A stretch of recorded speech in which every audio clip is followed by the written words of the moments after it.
The cold of the crypt kept its own counsel. In the stone stillness beneath Winterfell, the flicker of Ned Stark's torch seemed an affront, a trespass in an older quiet. Air moved faintly as if the carved kings breathed. Dust floated like winter gnats. He ran the torch across a line of faces under the weight of their stone cloaks. Faces with the Stark look, long, somber, unbent. His feet knew each step down here, knew the lean and turn of corridor without the light. He stopped, as he always did, at the young woman who had died with a crown of pale flowers in her lap and sorrow in her marble mouth.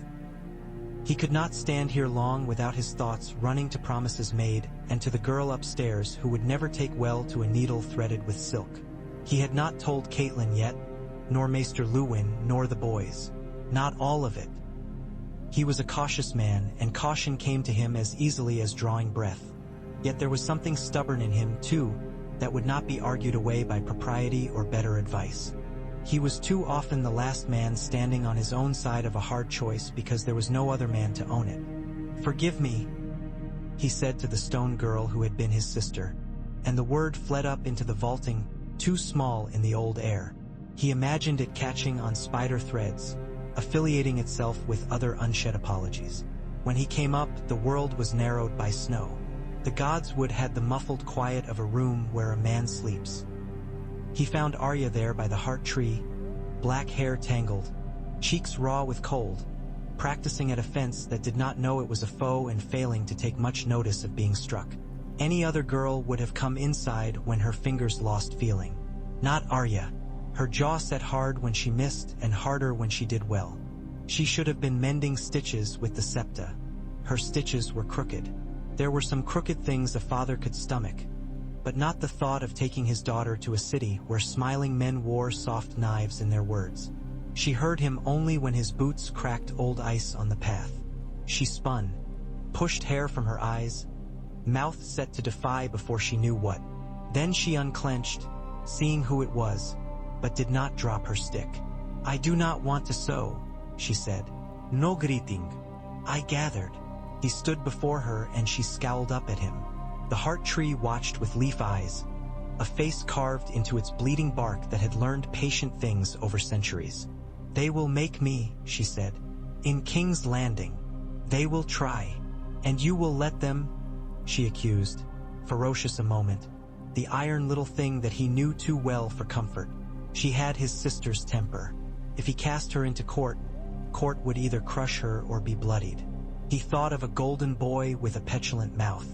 He thought of Cersei Lannister's eyes, appraising as a jeweler's glass, watching for flaws. He did not wish to lay Arya at a queen's feet like a challenge. "No," he said, and the word surprised her into lowering her stick. "No, little one. You call me little." She tried not to smile, failed, and covered it by striking the tree with her stick. Snow leapt from the bark in a white sigh. "I have a mind to keep you from their soft hands and softer tongues," he said. "There are paths in the world where you would fare better, paths where you could be yourself and be sharpened for it." "Like a sword," she said at once. He made an agreeable sound. It was easier that way. He did not speak then of a temple far away, where candles burned without end and the hush had the density of stone, of men and women who took names and skins as if choosing cloaks. He had letters he could write and ravens he could send. Lean strings pulled across the north to White Harbor, and from there to a city veiled in mist where the sea itself wore a bronze helm and shouted to stop storms. House Manderley loved bravos well. White Harbor spoke its language in coin and cargo. There were friends he could not name aloud, friendships that were only mutual toleration born of debts and old necessities. War had left threads he could tug.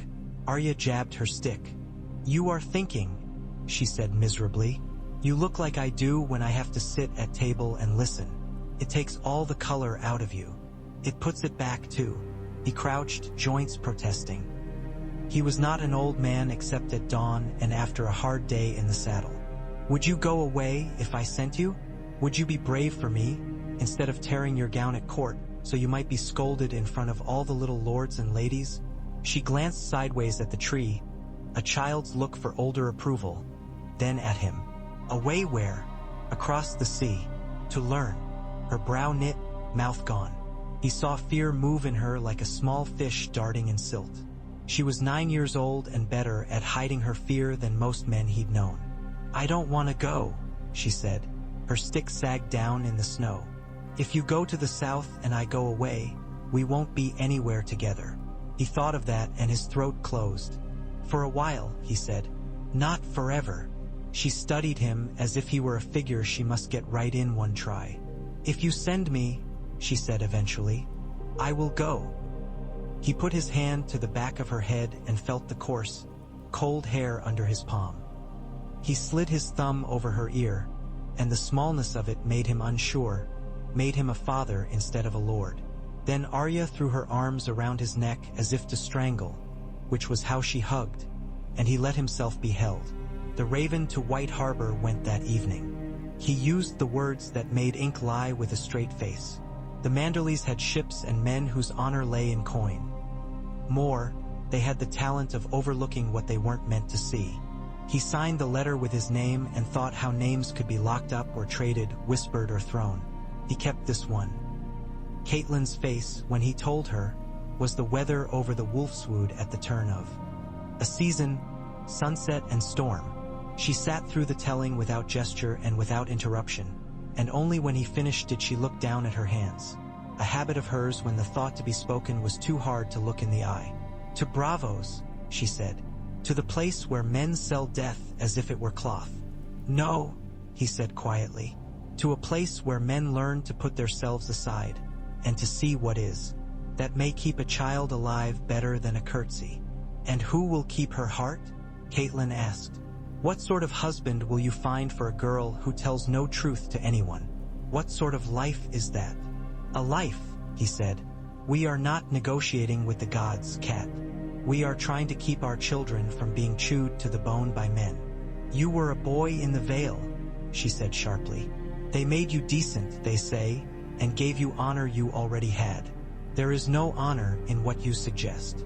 I would not cast her into their hands to be painted or prettied. I mean her to be taught to look and to listen. A girl like Arya will not grow safe anywhere unless she grows sharper. We cannot blunt her and hand her over to the South's pleasures." Caitlyn stood and went to the window. The courtyard below was dim, with patches of lamplight moving like fish in a shallow river.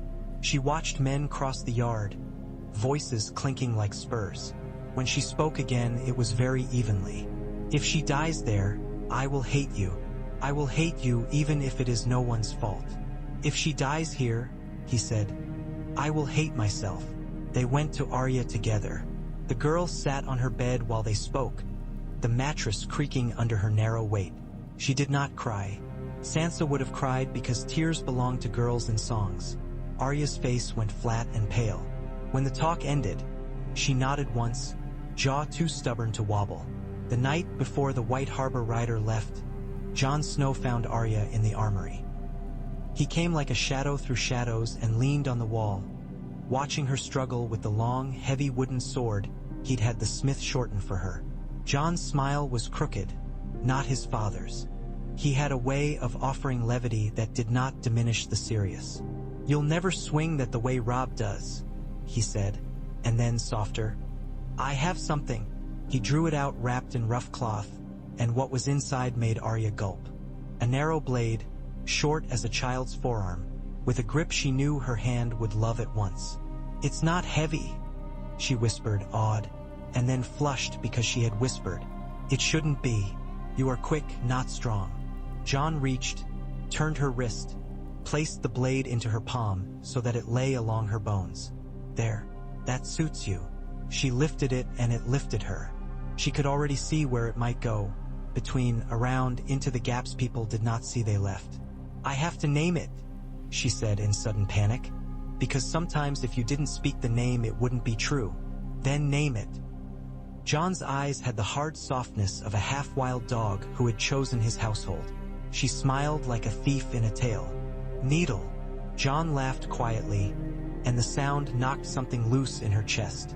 "Then keep it close," he said, no more. They hugged in the darkness while steel rattled distantly and the smell of oil threaded through everything. They were not gentle. She did not ask him for promises he could not make. He did not ask her to be careful. Those were lies that soothed without helping. They went out by the postern gate when dawn had barely made a bruise at the rim of the world. Harwin went with her, the best rider of Lord Stark's household, with an honest face and a way of calling what was before him without embroidery. "I'll take you to White Harbor," he told Arya, "and get you on a ship. From there, I'll fetch my way back, unless Lord Stark says otherwise." He did not look excited. He looked like a man with work to do. That calmed her more than any words of comfort. Septa Mordane would not come. There had been a small argument, cut short by Catelyn's hand on the Septa's sleeve. Arya's mare was shaggy and narrow of chest. The road out of Winterfell fell into the trees and rose among hills, winter dry, snow in the lee of stones, raven's blots on the white. They kept their pace steady, not slothful, not rash, with the economy of people who had done long miles. Harwin did not talk much. When he did, it was to point, to teach.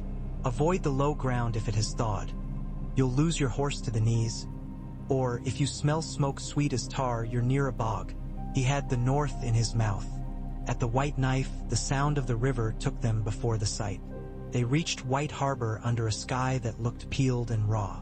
The merman's court rose pale and fat beside the water, with carved stone mermen in attendance like fat uncles. City meant smell. Fish, old scale, tar, wet fur, piss. Arya did not wrinkle her nose because she wanted to be the sort who had noticed everything already. Lord Wyman Manderley received them in a room that made Harwin shift his weight and leave wet marks on his boots on the polished floor. The great lord's bulk overflowed his chair. His rings had probably gotten used to his fingers and refused to slide off. He spoke with courtesy, and his courtesy was so smooth it felt almost like irony. Yet, when he smiled at Arya, something in her eased. "Winterfell's wolf sends a pup to swim in Bravos," he said. "The sea is cold. But then your blood has been cold since the first men married it to winter." "I can be in cold water," Arya said before thinking to be shy. "So can fish," Lord Wyman murmured, amused, not unkind. "And some fish learn to bite." The ship was called Maiden's Lantern, and she looked too old to Arya's eyes, with her patched sails and her crew's knit, suspicious faces. The captain, a burly fair man with a ragged beard flamed by the wind, wore little iron tokens braided into his hair. "Our master will see this girl safe to Bravos," he told Ruin openly in the courtyard, his broad Bravosi accent thickened by the bite's own music. "We have been paid fair. For a Stark, we will do better than fair." He glanced at Arya and shrugged as if to say it was all one to him whether she liked the sea. Harwin knelt when it came to parting. Arya did not know why he bothered until she saw that he meant for her to look in his eyes without having to crane up. "I'll carry word home," he said. "You mind the men who feed you. Don't take to wandering on the docks. Keep your money in different pockets. Don't tell anyone your name." He hesitated. "And when you make a choice, make it holy. Don't half-choose. That goes crooked." Arya nodded hard enough to hurt her neck. She hugged him quickly, because he was part of home and would be riding away from her. He patted her back as if dusting her off and turned away. The ship smelled of damp rope and old wood. The crew's eyes were heavy-lidded, appraising. Arya found a place near the bow where she could sit and watch without being in the way. The river grew into the bight, and the river's brown gave itself up to a darker, hungrier water. They struck out into the narrow sea under a sky like a lead plate. The deck pitched and rolled, and Arya kept her feet because she had learned at Winterfell how to ride a horse through mud. A horse is only another way to throw you off if you let it. The sea required her to understand she was small. It had its own person to it, vast and intimate, in the way of things that can kill you without remembering your face. Arya made friends with the pitch of the deck and learned how to wedge her toes and knees in place. She brought herself down every day to the ship's galley to gut fish until her hands smelled of it and her fingers slid easy into the tender places. She learned a rope's right angle to a pulley by the aching of her shoulders, and how the wind could be bribed only by surrender. At night, wrapped in rough blankets that warmed more for their weight than their softness, she listened to the ship's voice. Creaks, groans, tap-tap of a line, the slap of water on hull. The men told stories. They told stories because the sea liked to be distracted. In the watch's murmur she caught pieces. A sea lord who took a whale into his bath and drowned. A woman with green hair who could sing a man's lungs out at his mouth. A man who wore another man's face to tell his wife he would not be home. Arya listened with her eyes closed. She was collecting things. She did not know to what end. She liked the feel of them in her hand. On the 6th day, when the fog that had been stalking them since dawn rose in whiteness like a wall, the ship slowed and men went quiet. The captain stood at the prow, head tilted, listening to a sound that Arya heard faintly at first and then felt in her ribs. A long, brazen roar that was like a city speaking. "Titan," the captain said to her, a little proud without meaning to be. "He is welcoming us, or warning. It depends on his mood." The fog parted as if pushed. Bravos revealed itself in pieces. A great bronze foot planted in water, beads of spray exploding at the ankle, the shadowed arch of a leg, across the channel the other. The Titan's head surfaced from the gray like a god rising from sleep, coppery, salt green, eyes blank and seeming to see too much. Pixel-thin windows pricked his enormity. He shouted again, and small folk leaned out of windows to wave and make the signs they made when the sea was in a mood. Arya felt the shout hit her bones like a friendly blow. It made her want to shout back, so she did, surprising herself with the force in her throat, and the men laughed. Bravos smelled of salt that was different from white harbors and of wet wood and spices and bodies and smoke. The city rose on islands like somebody had thrown a handful of stones into water and built on each, then stitched them with bridges and boats. Domes gleamed pale through the mist. Bells sounded at odd intervals, carelessly precise. They took a canal to a dock and a narrow street where men in cloaks went with purpose and beggars sat as if they were stones themselves.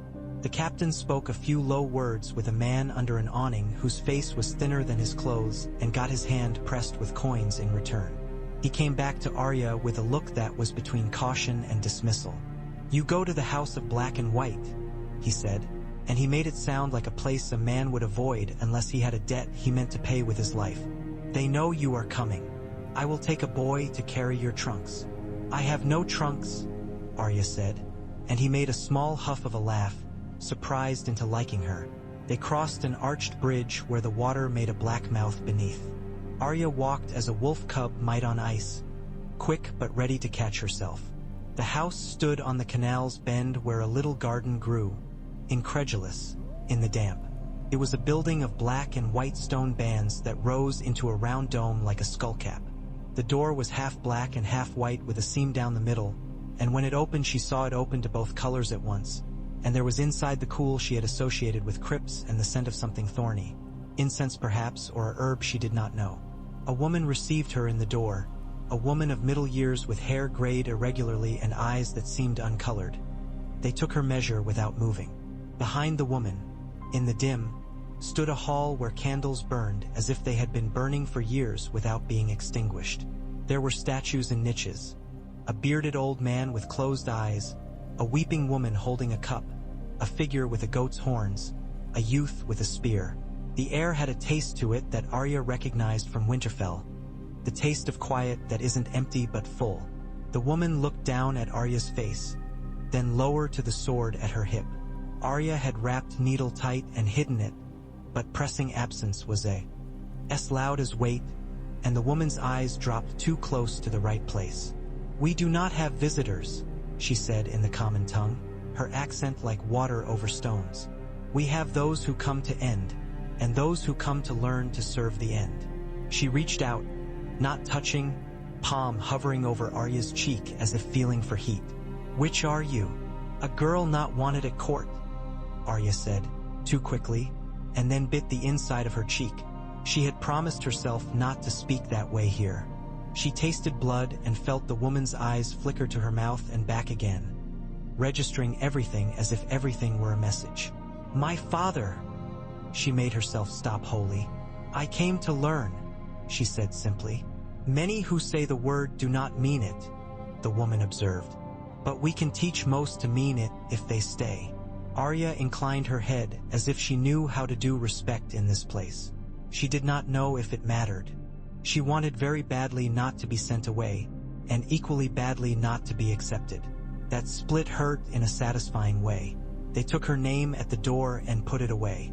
The woman invited Arya to cross the threshold not as a guest but as a petitioner, and she entered on feet that could run if they must. The doors closed behind her, overlapping so that for an instant there was only dark, and when she stood inside the hall proper, the light seemed to have a weight. The floor was a mosaic in black and white of circles within circles that made you feel you might be looking down into a well. At the far end, at the heart, was a pool of water in a stone bowl, black so that it looked like there was nothing there until you saw the candled ripple. Beside the pool stood an old man with a kindly face that had been kindly so long it was worn thin and something else showed through. When Arya's eyes settled on him, he did not smile. It would have been too much. He regarded her as if she belonged to his workbench.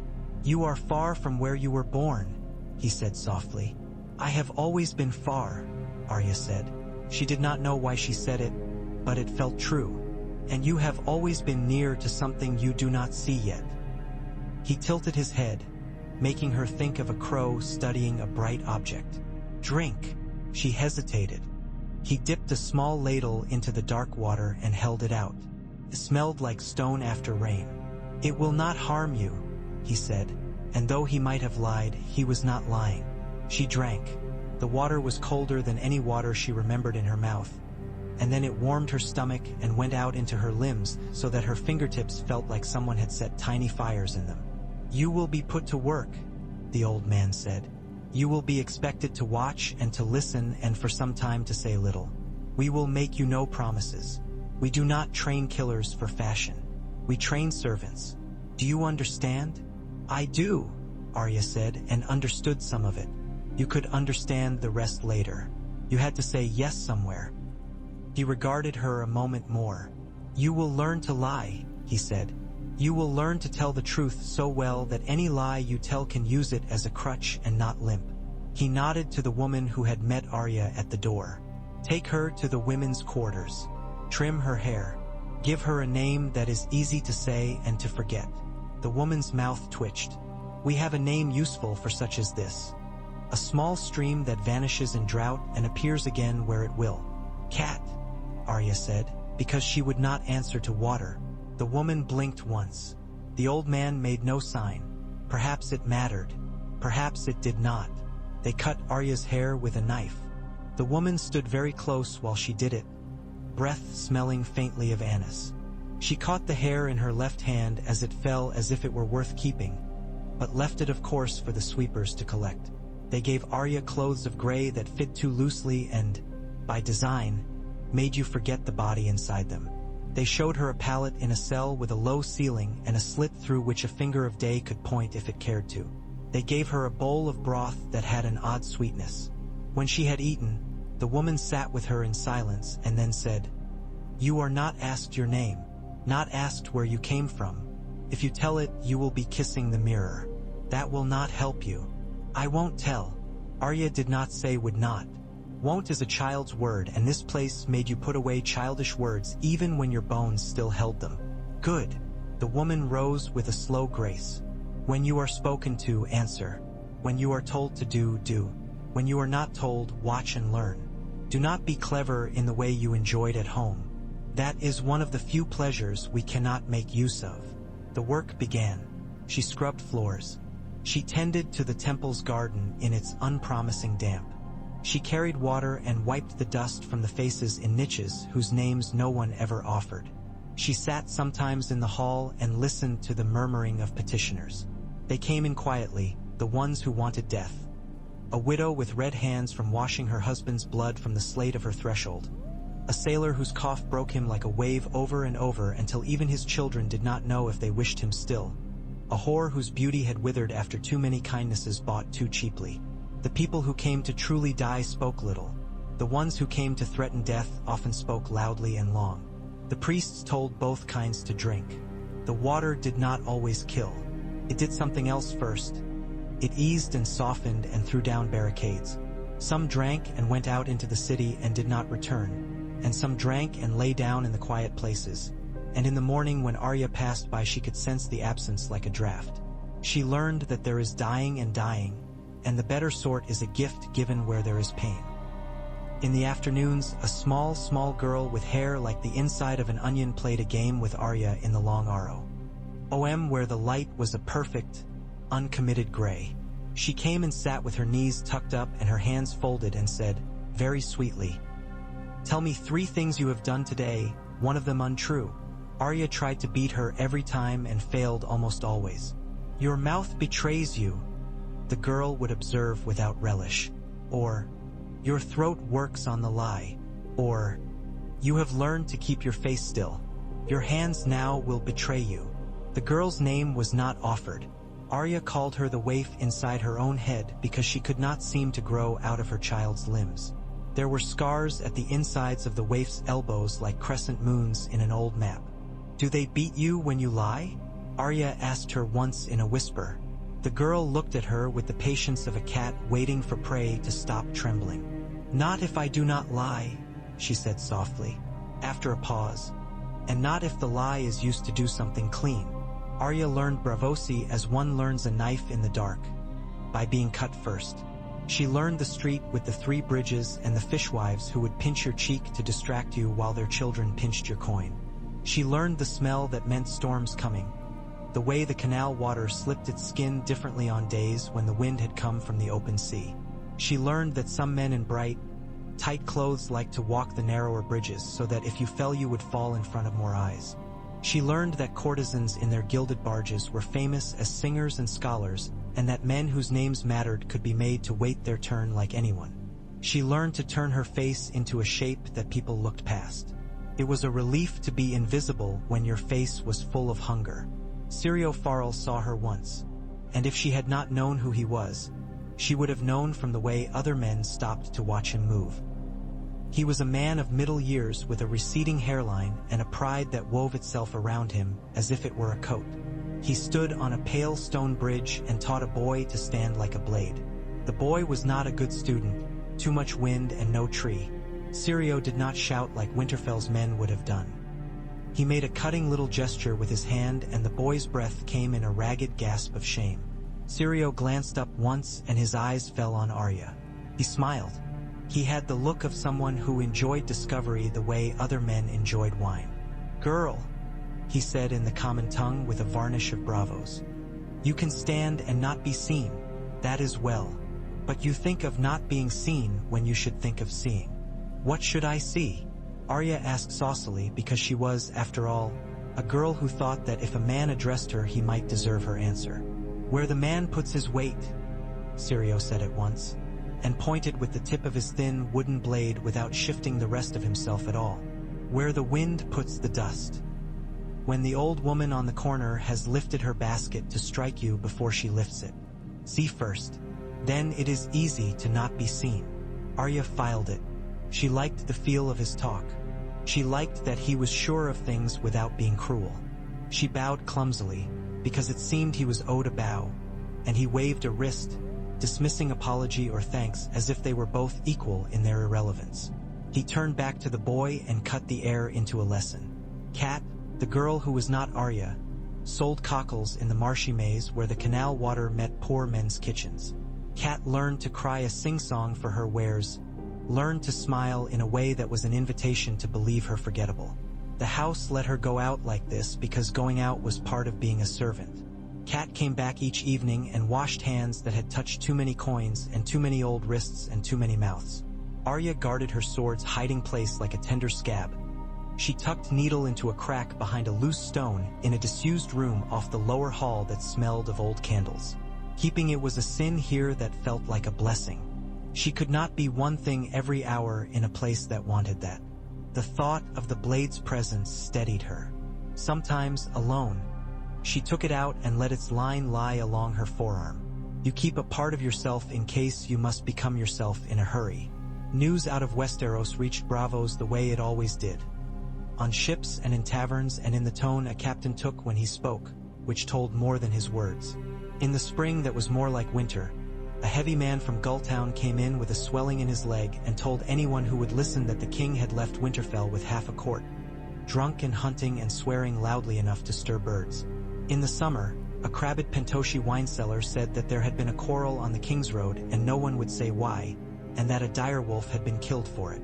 Arya stood by while he spoke, but she went outside then and leaned with her hands on her knees and breathed carefully. She had left before, and she did not believe in the death. The wolves were hard to kill. Later she learned it had been Sansa's she-wolf. She learned it from a girl with a voice like a bell who liked to repeat whatever had made someone gasp. When Arya heard it, she did not gasp. She felt the city tilt around her, the cobbles unnaturally flat, as if she were walking across a board on a barrel. "Are you unwell, child?" The woman whose job it was to watch her asked that evening, not unkindly. "I am not unwell," Arya said starkly. "I am angry. Anger is not unwell," the woman agreed. "It is a resource. We teach you not to use it until you mean it." After a moment, "Do you think your sister thinks herself monstrous now, that she did not stop it?" Arya's breath caught. She had not allowed that thought in. It entered her like a thief. "She should have done something," she whispered. It was a cruel thing and she knew it, and she wanted to take it back as soon as it was. "Ah," the woman said, "a child's faith in power. Would you have stopped a king if you had been there?" "Yes." The word sprang like a spark before she could be a liar about it. "Then they were wise to separate you from kings. We will see if you can be separated from being Arya as well." She could not then. When the news arrived one bright morning that the hand of the king had been imprisoned for treason, the courtyard at the House of Black and White did not change from gray. A boy came in to drink at the pool and did not drink and wept. Two men at the door shifted into a different sort of stillness that was not in fact indifference. Arya walked that day as if she had been hollowed out and everything inside her made into paper, light and liable to burn. She could not get her breath. She went down to the bolt hole where Needle lay, a secret that had the beauty of a sin, and she put her cheek against the old stone on which it was hidden and let the cold stop her from crying. She told herself that this place would not have tears. That was for home. That was for the gods would. In those weeks, the waif's voice lost its sly pleasure in instruction. She set the same games and corrected with patience that did not condescend. "Your shoulder rises. It rises when your mind leaps," she said softly when Arya tried to lie that the day had been quiet. "We will teach you to make your body tell no more of your secrets than your mouth. But you should know that you will always have more to hide than others. Those who embrace nothingness with zeal often have closets full of ghosts." "When I have no name and no past," Arya said doggedly, "that will be solved." "It will not," the waif said without comment. "But you will learn to walk with it as a second shadow. That is what we do." The day the word came that Lord Eddard Stark had been brought to the square and shown to the city, and that after he had spoken the headsman had swung his sword, a sword that had a name in songs, Arya fell down in the temple and tore her sleeves with her teeth so she would not make a sound. She bit herself until she tasted blood and kept the blood on her tongue. She did not rise when told. She sat a long time with her head in her hands, feeling the upper edge of her head swell with the pressure of looking for tears that would not come. The kindly man found her there. He sat down on the floor beside her, which did something to other people who came and went, the little shock of seeing him be on the ground like a person. "The world," he said, "is a great door. There is always another opening. It is not comfort. It is true." "He was good," Arya said, because she needed to say a simple thing and see whether it broke when it left her. "He would not lie. He would not be bent. That is sometimes a way to die," the kindly man agreed. "It is honorable. It is not our way." "I don't want your way," Arya snarled, sudden at last. She did not move from her curled place on the floor, teeth bared like a weaned pup's. "I want you kill people. People come to you and you take their lives like lighting a candle. Joffrey is a person. Cersei is a person. Kill them. Kill them all." "Ah," the kindly man said, and it was not derision but an old weariness, the sort that had a kindness baked hard into it. We do what is asked in the way it is asked when it is asked truly and paid for truly. We are servants. We are not kings. We do not choose who dies because the choosing is what makes men monsters. We answer. We do not echo your rage back to you. I will pay, she said bitterly. I will do anything. You have already paid more than you understand, he said gently. You bring us your life. You bring us your name. But your rage is not acceptable coin here. He stood with a sound like an old wooden chair. Tonight you will sleep. Tomorrow you will be blind for a time. The blindness was not a punishment. Felt like one. They took away her sight with a powder on her tongue that tasted like old shells, and a hush fell over the world that was not quiet but loud with new things. The rasp of the broom on stone, the drag of a robe as someone turned, the shape the water made as it poured into the pool, the way the waif breathed when she was waiting for Arya to speak. Arya learned to walk by counting steps, learned to sense the turn of a corridor in her ankles. The city followed her into the dark like a lover. Sounds she had not honored became guides. She learned to hear when someone lied because lies altered the air differently when they came out of a mouth. She learned to tell the shape of a coin by touch with 2 fingers and then with 1, because the waif required it. When she had learned a little, they gave her back her sight as if it had been a toy they had put on a high shelf for a while. The world burned her eyes at first with its richness, and for a day she loved everything ugly because she could see it. Cat returned to the canals, to sell her little lives in her little voice, and Arya wore her skin with a better grace. She observed, as Sirio had told her long ago without knowing he had said it to her. How weight fell, how dust moved, how a hand lifted a beat before it lifted. She offered cockles to a man who had a chain around his neck that marked him as a guildsman and watched as he weighed the shells on his portable scale and cheated himself by adding with his thumb in the wrong place, by habit. He did not see her. He did not look at anyone like they were there. The kindly man began to ask her to watch and report. Not people to poison, not yet, but patterns to see. What does the man at the corner with the green scarf do when the watch passes? Who buys from you when it rains? Where does the butcher's boy go with that much meat? She answered, and then he asked the question beneath it. How do you know? She learned to show her work without revealing herself. She first carried the gift with her in a small stop. Red flask that she kept tucked in the crook of her knee when she crouched. It had the color of a day that would never improve. The first time she poured it into another's cup, it was for a woman with hair like winter water who had come 3 times to the pool and drunk and gone away and returned. The woman's eyes had the washed look of someone who had decided and then undecided too often. Please, she said when Arya knelt beside her and offered the cup. I cannot leave my sons if I must leave like this. I need it to be a gate, not a trapdoor. It will be a gate, Arya heard herself say, and it was a lie that used the truth like a crutch. She did not know what it would be, but the woman's face softened. She drank. Arya held her hand as if she might fall off somewhere. Afterward, when the body had been taken away to whatever careful place they took those whose names the city did not record, Arya went and sat in the garden that did not belong in this weather and pressed her fingers hard into her eyes until lights flared and danced. She imagined a boy on the other side of the sea who did not know that somewhere a girl he would never meet had held his mother's hand while she let go.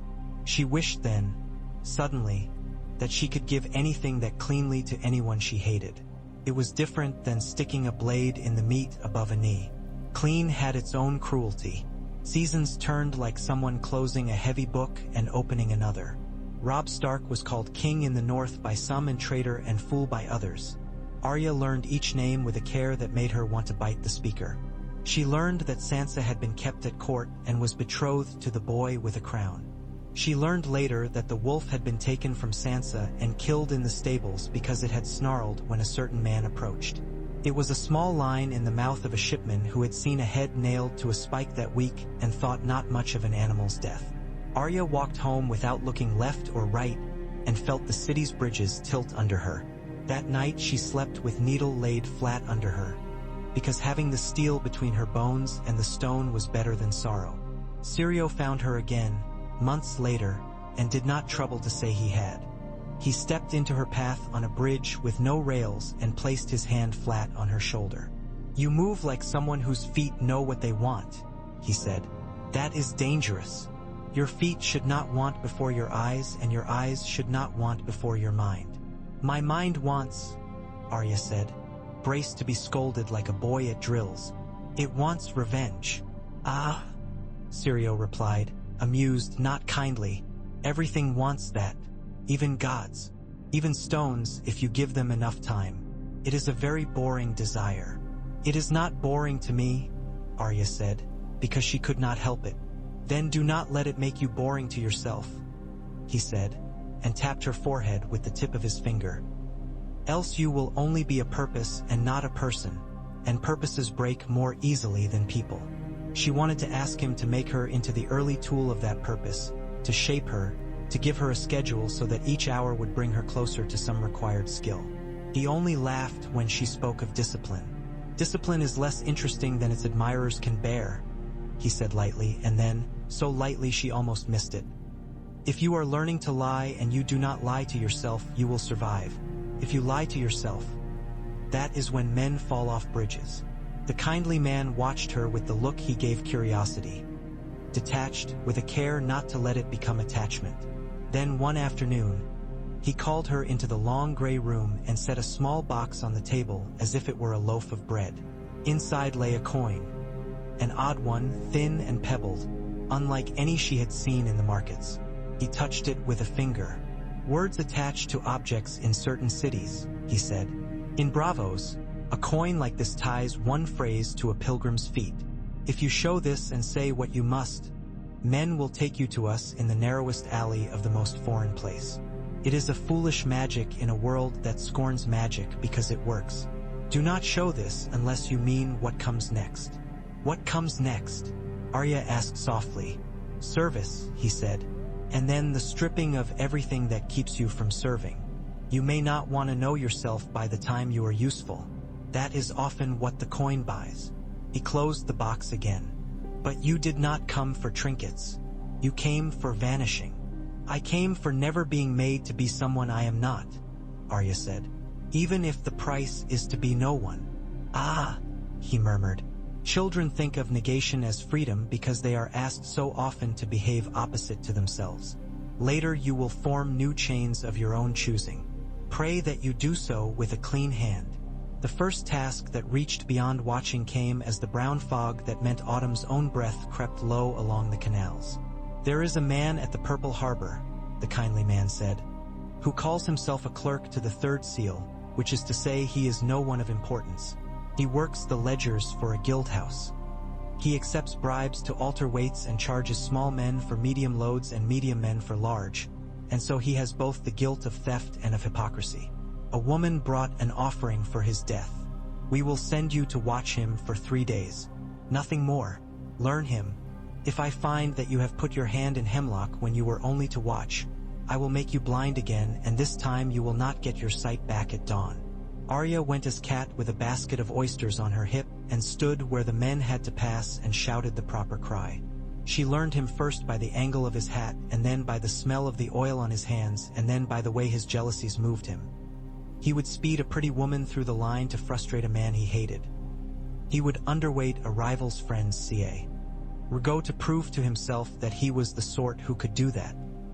He had 2 sons and a wife whom he loved in deeds and not in tenderness. He bought her sugar apples, and his sons no longer wanted his lap.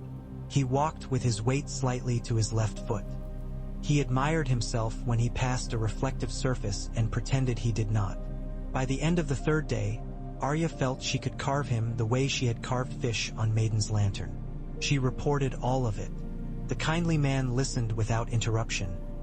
His hands folded the way old bones fold gracefully. And now, he said, tell me something not about him. The man at the salt stall to the right of the harbor has a cough that will likely be blood next week when it gets cold. And to the left, the woman who sells cloth keeps her coins in a slit in her skirt and lets her daughter have the ones with Bravosi ships on them to play with, because she thinks those are lucky. She will be poor in a year. And the water today? Fallen by 2 fingers' widths since my last measures. The river has kept more for itself. He nodded. You are learning to see the web. The next day, He handed her a small bottle no bigger than the joint of her thumb and a folded piece of paper with a stamp on the outside. "Pass this letter. It is from a petitioner whose name I will not say aloud, who asked us to ease Fraud's breathing. The poison is yours to use or not. The letter is a seal to carry you where your feet may be challenged." Arya held the bottle, felt less heavy than attention. "If I choose not to," she said neutrally, "then the woman who offered coin will have been refused." "Yes," he said. "Do we look like men who take coin and do nothing? It is a question you will answer with your feet today." The Purple Harbor's guildhouse was a great stone building painted obscene shades to suit its name and peopled with clerks who fancied themselves magistrates. The clerk with the weight in his hat was there, scratching lines with a pen that pointed like an accusation. Arya did not go to him. She presented the letter to the woman at the desk, who was more jowls than eyes. The woman took it and sniffed the seal and motioned Arya through to a room where men with dumb faces waited for decisions that would cost them weeks' food. The clerk came eventually, hat unbalanced. He looked at Arya with irritation, as if she were a stain on the ledger. "Well?" She set her basket down and said in a small, fast voice, "Letter for you." He broke the seal and read the one line written in that impersonal hand. "Your account has been balanced." He stilled. It was as if someone had told his hand to drop the pen, and his hand had not wanted to be told by anyone but him. Arya did not move when he stood too abruptly and came around the table, breathing hard. He was not a violent man. You could tell from the way his hands sought the edges of paper instead of fists. He did not strike her. He looked at the basket as if it held snakes. She said oysters, very good and cheap, and knew she had sold the lie well because it was true. She did not poison him that day. It was a decision so calm it surprised her with its smallness. She had learned something waiting for him. He went, as some who have been told their deaths are ordered go, to pray first. He would unmake what he had done in the only way he could, by giving to a god what he had stolen from men. Arya followed him not into a temple but to the canal where men tossed coins for the Titan's luck. He threw a handful and stood with his shoulders hunched like a boy's and his mouth moving. He was praying to the wrong god for his purposes and the right god for his soul. She could not kill him when his head was bent so. Or she could, but it would make a mockery of everything she had been taught about clean gifts. She went home with the bottle unsullied. The kindly man looked at it in her palm and said nothing at first, which was worse than anything. Then, "You made a choice." "Yes." "If you had done the work, you would have made another choice." "Yes," she said, hot with truth, "but I am a child. I do not know enough yet to poison a man who is not a danger to me. That seems like a priest's work. Felt like the sort of thing men do with words. I have never trusted words." "It is also a farmer's work," the old man said mildly. "Culling is not murder. The question you will face often is whether you accept an order when you cannot find the root of it. Today, you were brave enough to refuse a thing that cost us coin because you did not trust yourself with it. That is also service if I choose to see it that way. Do not make a habit of teaching yourself into indulgence." She swallowed. The waif said later, when they sat in the gray room with the light pooled, "You did rightly. If he is to die, they will ask again. You have learned that we all have to die to something, and you chose to kill your pride instead of a clerk. That will do." It was an ugly sort of comfort, but Arya took it. It made an honest place in her throat. A winter passed, and in it 10,000 names took on new colors to her. The trident telescoped to a word in men's mouths that meant grief. Names of castles swam like silt. Men told the story of a king in the north and said he married where he should not. And a certain inn in the Riverlands opened its doors at night and filled its halls with musicians and then with screams. The narrow sea was a sieve fine enough to carry only rumor, but each rumor bled, and Arya learned to smell which were likely. She worked and watched and came home each night to a temple where every candle knew exactly how to burn. She visited the garden and put her fingers in the black, promising soil, and thought of the graves at home under stone. She did not go to the Black Pearl, though she passed her barge often. The courtesan had a way of catching the eye by ignoring it. Arya saw men grow polite at the thought of her. Once the P. Arel's eyes lit on Arya and held without malice. It was a weighing. You learn to know when you are being weighed if you live in a place that sells anything. Then the pearl looked away and Arya felt oddly relieved of a weight she hadn't named. The house sent her once to White Harbor with a message, folded and sealed, for a man on Lord Wyman's staff whose face she would know from a scar that bent his right eyebrow like a sickle. "You will go as a boy," the kindly man said. "You will not pretend to be a noble's daughter playing at this. You will be a boy who knows his work. Boys are invisible if they keep their heads low." She went on a salt-stiff cog with a crew that had no eyes for anything but weather and knots. She kept half their food down and lost half. When she vomited, she did it neatly and went on. At White Harbor, the walls of the merman's court loomed fat and pompous in sunlight pale as new ale. She found the man with the bent eyebrow without much trouble. He opened the letter, read its short span, and burned it at his candle with his fingers holding unflinchingly close to the flame. The face he turned to her after was complicated. Relief, fear, calculation. "And you?" he asked, curious despite himself. "Are you fairy or fish?" "I am whipcord and empty wind," Arya said, because that was one of the things the waif had taught her to say when asked for a riddle. "Ah," he said dryly, amused. "Then carry yourself back on the wind." The wind was not kind on the return passage. They were chased by a squall that wanted to throw them on their side and worry them with its teeth. The captain and his mate worked like men angrier than death. Arya tied herself at one point to the rail with her rope around her waist because she would not be lost to a fool's wave. She grinned into the rain as if it were an adversary at last that did not require any calculation, who would simply kill her if she made a small misstep. She felt as clean as she had felt when the woman died holding her hand. She would have laughed if her mouth hadn't been full of salt. They came through. The city rose from its fog like a promise kept. Arya went home through the maze of bridges with her coin tucked in her ankle and needle behind her stone and her hands raw. By the time word came of a feast with harpists and knives at the twins, Arya had learned to breathe as if to grieve without making a show of it. She overheard a morning poorly acted at a tavern in the Purple Harbor and understood in a moment that what the minstrel wanted was coin for the telling of a fresh horror. She took her grief to the gardens, because that was the one place in the house where a human pain did not feel like a trespass but like an offering. She stuck her hands into the damp dirt up to her wrists and left them there until her skin burned with cold. She imagined all her brothers as seeds and hated herself for the metaphor. She tried to think of Rob alive and could not. Another name wanted in at her teeth. She did not let it out. She wanted it so badly that she would have gone, coin in mouth, to the far corners of the world and spoken the words to see a boy with a crown of swords fall. But wanting is not walking, and here you only walked when you had orders.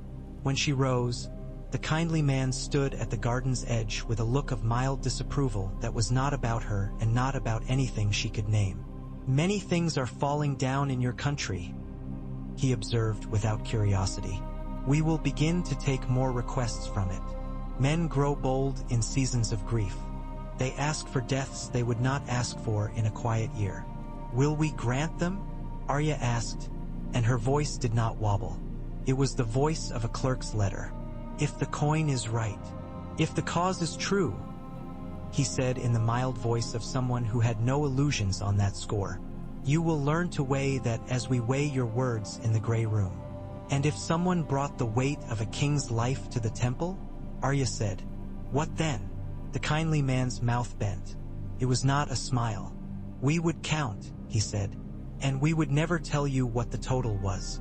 You mistake us for gods because we work near the place where gods are supposed to be. We are only accountants. Accountants do not bury their dead under trees with faces." Arya swallowed something too large to get down cleanly. She bowed and went back inside and washed her hands and did the evening work and heard the soft feet of the dying and the softer feet of those who ministered to them. She lay down on her pallet after and stared at the place where the wall met the ceiling and told herself a long story in which a girl became smoke and passed through cracks and then condensed again and was a knife in the dark. She fell asleep where she had left herself. In the morning she did not say her list because she did not say lists anymore. In the morning she said nothing and drank the water and held the cup for another man and caught a falling candle with her fingertips and did not flinch when the wax took her skin to itself. She went out as cat and sold cockles and watched for men whose purpose gleamed like knives and learned that it shone less brightly in those whose purposes had been in them a long time. She returned at dusk by a different bridge every day because it is a good habit and because habits kill people who think of themselves as careful. Sirio watched her once more from a distance and, at the last, saluted her with his wooden sword. It was not recognition. It was a courtesy, as if he acknowledged a fellow craftsman who had just begun to believe herself employed. She returned the gesture with a fishwife's basket. It was ridiculous and he laughed, and the laugh followed her down the steps like a blessing. On a winter night full of hard stars, the house sent her again to watch a little. Westeros is buying many little deaths. The woman who had first made a space for Arya's hair on the stone floor said, handing her a slip of sealed paper. Most of the purchasers are poor judges of their own motives. You will bring me back the names of those who offer coin, and you will tell me how they said sorrow. Your face will be oak when you speak with them, and roe in the fish market, and ember if a bravos in red asks you your business. Arya wore oak and roe and ember and came home carrying 10 names that tasted like a cold blade and 20 that tasted like nothing. The woman nodded without comment, and Arya realized ruefully that half the names had been false. A test, and she had fallen for only a few. Better, the woman said. You know what a mouth looks like when it spits a true thing. You have learned as much as I can teach you without breaking something in you. Our masters will decide whether to break it. Arya did not sleep much that night. She sat on her pallet with her knees up, arms around them, and listed her bones to herself the way she listed names sometimes in old days. Shin, thigh, rib, sternum. She thought of Winterfell and the bones beneath it, the kings at their ease, their dogs waiting, the old stone woman with flowers in her lap. She thought of her father's hand on the back of her head. She thought of Jon laughing in the half-dark. She thought of Sansa, not singing, her tunic covered in dog hair and eyes too large. She did not cry because crying would have been another name. In the morning, when the kindly man stood before her and asked if she wished to become someone who could hold a face that was not her own and not flinch, she said, yes, and did not say anything else. He searched her face and found what he wanted or failed to find what he feared. She did not know which. He led her down to the place beneath the temple where faces live and sleep the way tools do when they are oiled and hung and waiting. She did not reach for one. He made his small nod. We will turn you into an instrument, and we will see if the song you are meant to play still sounds through the notes. Sometimes, Arya said, because she could not wholly be silent in the presence of the truth, the player chooses the song, and sometimes the song chooses the player. He rejoined with a tired mercy. Do not argue with proverbs. It is like trying to wrestle oil. She saw then, as if she had licked a finger and touched a window's frost, the faint outline of a road that led far and doubled back and led to a place where a woman whose name had been Arya Stark took coin and poured water for begging men and made a clean thing of an unclean world. It was not a king's road. It was not in songs. It did not matter. Roads that kill you for lying to yourself are the only roads worth taking. At night, once more, she stole down to her hidden place and slid needle from its niche. She held it in her lap and let its edge reflect a candle's small of light. You are me, she told it without sound. Neither the sword nor the darkness argued. The house did not ask her to leave her steel behind the next morning. That was another mercy, or it was a test and a trap. She tied the blade flat to her thigh beneath her skirt and went to watch, as she always did, the city's faces. In the time that followed, she would go out under borrowed skins and come home laden with borrowed silences. She would pour the gift into cups and hold hands that had trembled too long, and she would touch the dead faces and feel the faintest echo of what they had been. She would listen when the kindly man said a thing that was not useful until it became useful, and would try to find, within usefulness, the small corner that remained a kind of compassed love.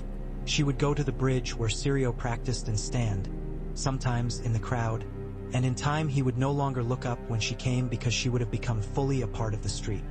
She would hear men say the words king in the north with wonder, and then with contempt, and then with sadness, and she would learn to let those words wash over her without rising to them like a fish to a baited hook. Years would turn like a slow wheel. The city would lift to meet each season with the same damp permission. On a morning when even the gulls could find no appetite for noise, a coin would be placed in Arya's hand. Thin, pebbled worlds in its bright dullness.